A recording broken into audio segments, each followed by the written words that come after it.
যেখানে ছিলাম ফ্লোকে দেখতে পাচ্ছি M590 হাতে নিয়ে। ফ্লো কিন্তু ফাইটে লেগে যাবে।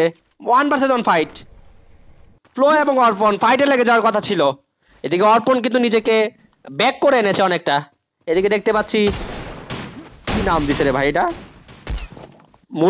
মুরকচুরকে দেখতে পাচ্ছি ডাউন হয়ে গিয়েছে ফ্লো এর হাতে। ফ্লো কিন্তু দুইটা প্লেয়ারকে ডাউন করে দিয়েছে একই সাথে, মাটিতে মিশিয়ে দিয়েছে। ফ্লোর কিন্তু অন্য লেভেলের মুভমেন্ট, অন্য লেভেলের হাইলি একুরেসি দেখতে পাচ্ছি তার কাছ থেকে আমরা। অর্পণ ভার্সেস হচ্ছে ফ্লো। অর্পণের জন্য খুব একটা ইজি হবে না, যে লেভেলের গেম প্লে দেখিয়েছে ফ্লো আমাদেরকে। অর্পণ ভার্সেস ফ্লো, কাউকে ছোট করে দেখার কোনো সুযোগ নেই, দুইজনেই ভালো প্লেয়ার। শুধু নিজেদেরকে প্রমাণ করার পালা যে এই রাউন্ডটাতে কে নিজের করে নিতে পারে ম্যাচটা। ফ্লো ড্যামেজ খেয়ে গিয়েছে ভালো লেভেলের একটা।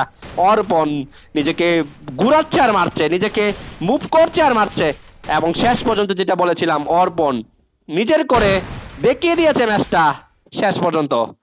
ও সুন্দর ছিল কিন্তু, একটা ভালো একটা প্লেয়ারকে মেরে হচ্ছে নিজের করে নিয়েছে ম্যাচটা অর্পণ।